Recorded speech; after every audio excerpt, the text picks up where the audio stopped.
Legacy Telugu stories, చందమామ కథలు, ప్రతీకారం. వజ్రగిరి రాజైన విక్రమసింహుడికి పద్మముఖి అనే కుమార్తె ఉండేది.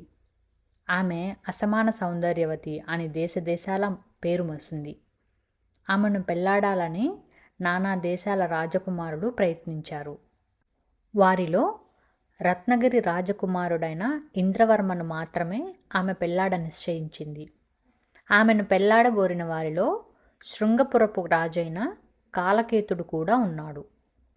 అతని తల్లి అతనితో, నాయనా, నీకు పద్మముఖి వంటిదే భార్య కావాలి.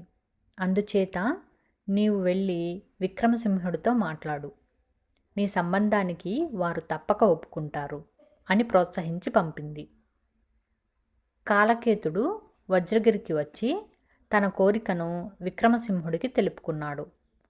విక్రమసింహుడు అతని కోరికను నిరాకరించాడు. కాలకేతుడు తల వంచుకొని వచ్చిన దారినే వెళ్ళిపోయాడు. ఆ తరువాత విక్రమసింహుడు రత్నగిరి నుంచి ఇంద్రవర్మను పిలిపించి పద్మముఖిని అతనికి ప్రదానం చేశాడు. ఇంద్రవర్మ సంతోషంతో రత్నగిరికి తిరిగి వచ్చి పెళ్లి ప్రయత్నాలు ప్రారంభించాడు. ఇంతలో కొండరాజు దండులు వచ్చి రత్నగిరిపై దాడి చేశారు. రత్నగిరి బలాలు వీరోచితంగా పోరాడినప్పటికీ విజయం అనుమానాస్పదంగా కనిపించింది. అందుచేత ఇంద్రవర్మ తన కాబోయే మామగారికి కబురు చేసి సహాయం అడిగారు. వెంటనే వజ్రగిరి నుంచి విక్రమసింహుడు, ఆయన కొడుకు శక్తిసింహుడు తన బలాలతో సహా కదలి ఇంద్రవర్మకు సహాయం వెళ్ళారు. ఈ సంగతులన్నీ శృంగపురంలో తెలిసాయి. కాలకేతుడితో అతని తల్లి, నాయనా, ఇప్పుడు వజ్రగిరి కోటకు రక్షణ ఏమీ లేదు. నీవు కొద్ది బలాలతో వెళ్ళి కోటను వశపరుచుకుని పద్మముఖిని ఎత్తుకురా. మీ ఇద్దరికీ ఇక్కడే పెళ్లి చేసి ఆ విక్రమసింహుడికి గట్టి ప్రాయశ్చిత్తం చేద్దాం అన్నది.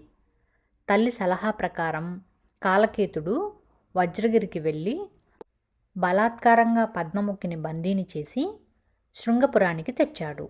అతను వెళ్ళిన పని సాధించుకుని వచ్చినందుకు అతని తల్లి, చెల్లెలు ఇందుమతి ఎంతగానో సంతోషించారు. ఈలోపల రత్నగిరి వద్ద జరిగిన యుద్ధంలో విక్రమసింహుడు ప్రాణాలు కోల్పోయాడు. ఇంద్రవర్మ రాజ్యభ్రష్టుడయ్యాడు. ఈ వార్త కూడా శృంగపురానికి వచ్చి చేరింది. కానీ పద్మముఖి అతన్ని పెళ్లాడడానికి ఎంత మాత్రమూ ఒప్పుకోలేదు.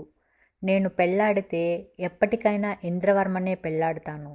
అలా జరగకపోతే సన్యాసిగా జీవిస్తాను కానీ మరొకరిని నేను ఎన్నటికీ పెళ్లాడను అన్నది. కాలకేతుడు అభిమానం కలవాడు.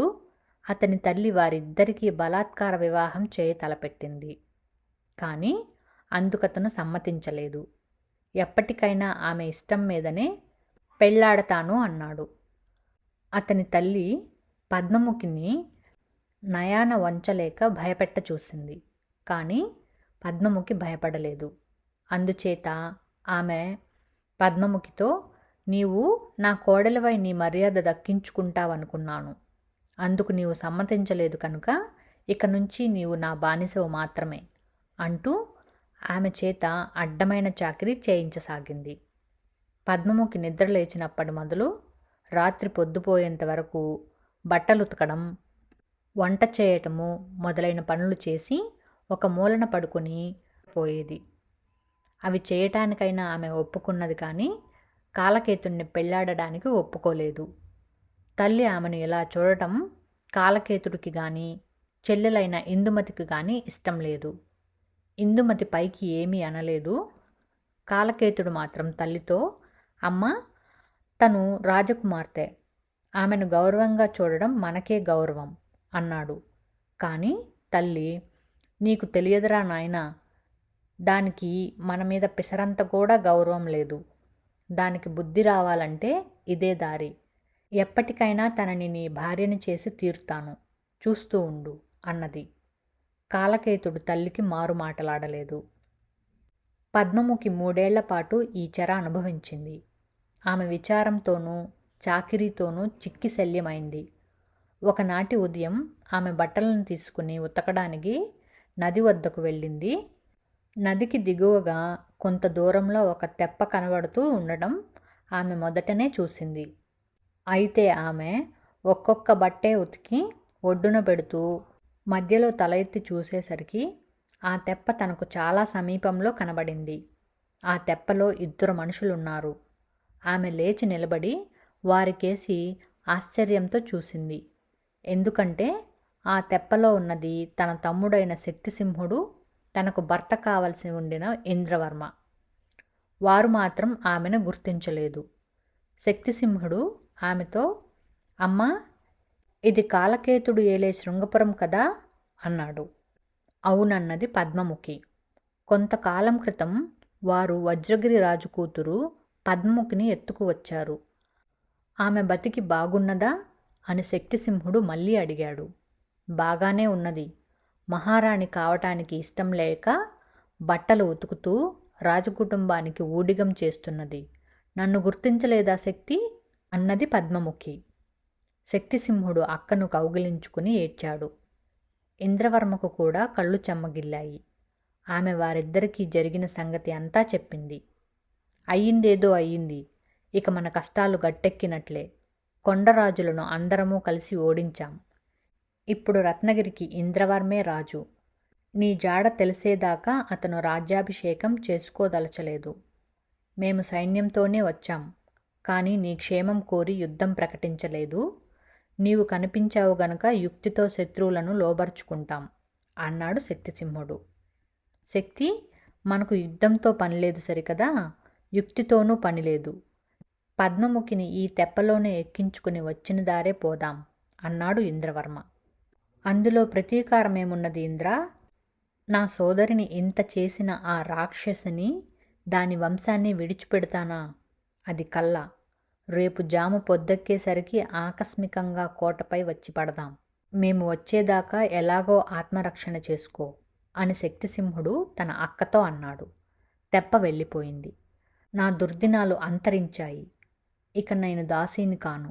ఒక రాజకుమారుడి అక్కను, మరొక రాజుకు కాబోయే భార్యను అంటూ పద్మముఖి తాను తెచ్చిన బట్టలన్నింటినీ నదిలోనే వదిలి ఇంటికి వెళ్ళిపోయింది. ఆమెను చూస్తూనే రాజమాత, ఇంతసేపు బట్టలు ఉతికావా? మిగతా పనులన్నీ ఎప్పుడు చేద్దామనుకుంటున్నావు? నీకు గట్టిగా బుద్ధి చెప్పాలి అన్నది. నాతో మర్యాదగా మాట్లాడు అన్నది పద్మముఖి కొరడాతో కొట్టినట్లు. నీకింత పొగరా అంటూ రాజమాత చంద్రముఖిని కొట్టించడానికి భటులను పిలిపించింది. పద్మముఖి ఆమెతో, నేను రేపే రాణిని కావడానికి నిశ్చయించాను. ఇప్పుడు నా మీద ఎవరన్నా చేయి చేసుకున్నారో రేపు తప్పక వారి ప్రాణాలు తీసేయిస్తాను, జాగ్రత్త అన్నది. ఈ మాటలు వినగానే రాజమాతకు ఎక్కడలేని ఆనందము పొంగుకు వచ్చి కాలకేతుడికి కబురు చేసింది. అతను కూడా పద్మముఖి తనను పెళ్లాడడానికి ఎలాగైతేనే ఒప్పుకున్నది కదా అని సంతోషించి మర్నాడు వివాహం జరుపుకోవడానికి ఏర్పాట్లు ప్రారంభించాడు. మర్నాడు తెల్లవారింది. రాజప్రాంగణమంతా పెళ్లి సన్నాహాలతో సందడిగా ఉన్నది. జాము పొద్దెక్కింది. భటులు వేగంగా వచ్చి రాజభవనం ముందు యుద్ధం జరుగుతున్నదని, పెద్ద సేన వచ్చి దాడి చేసిందని చెప్పారు. రాజభవనంలో ఉన్న పురుషులందరూ రాజుగారి వెంట శత్రు సైన్యాన్ని ఎదుర్కోవడానికి పరిగెత్తారు. ఆడవాళ్లందరూ అంతఃపురంలో నక్కి భయంతో వణుకుతున్నారు. యుద్ధ కోలాహలం అంతకంతకు దగ్గరగా వినిపిస్తున్నది. మధ్య మధ్య సైనికులు వచ్చి అపజయ వార్తలు తెలుపుతున్నారు. కాలకేతుడు మరణించిన వార్త కూడా వచ్చింది. రాజమాత ముఖం భయంతో పాలిపోయింది. కొద్దిసేపట్లో ఒక సేనాపతి అక్కడికి వచ్చాడు. అతను స్త్రీజనం కేసి నిశితంగా చూసి, మీలో పద్మముఖీదేవి ఎవరు? ఆమెను, ఆమె దాసీలను తప్ప మిగిలిన అందరినీ తలతీయమని శక్తిసింహుడి మహారాజా ఆజ్ఞ అన్నాడు. ఎవరూ మాట్లాడలేదు. ఇందుమతి మాత్రం పద్మముఖి కేసి ఒక్కసారి చూసి, సేనాని కేసి ఒకసారి చూసి తల వంచుకున్నది. పద్మముఖి ఒక అడుగు ముందుకు వేసి, నేనే పద్మముఖిని, ఇక్కడ ఉన్న స్త్రీలందరూ నా దాసీలే అన్నది. సేనాని వంగి ఆమెకు నమస్కారం చేసి అక్కడ నుంచి వెళ్ళిపోయాడు. అతని వెంట ఉన్న సైనికుడు రాజమాతను మొదలుకొని దాసీదాని వరకు అందరికీ సంకెళ్ళు తగిలించి తీసుకుపోయాడు. తరువాత కొద్ది రోజులకే ఇంద్రవర్మ పద్మముఖిని పెళ్లాడి రాజ్యాభిషేకం చేసుకున్నాడు. పద్మముఖి తన తమ్ముడికి ఇందుమతిని చూపించి, ఈమె నన్ను తన వదినను చేసుకోవాలని ఎంతో ఉబలాట పడింది. నాకు ఏనాడూ కొంచెం కూడా బాధ కలిగించలేదు. ఈమెను నువ్వు పెళ్లాడితే నేను సంతోషిస్తాను అన్నది. శక్తిసింహుడు ఇందుకు సమ్మతించి ఇందుమతిని పెళ్లాడి వజ్రగిరికి రాణిని చేశాడు. కాలకేతుడు తల్లి మాత్రం బతికి ఉన్నంత కాలము ఊడిగం చేసింది. ఆమెకు పద్మముఖి సరైన ప్రతీకారం చేసింది. కథ సమాప్తం.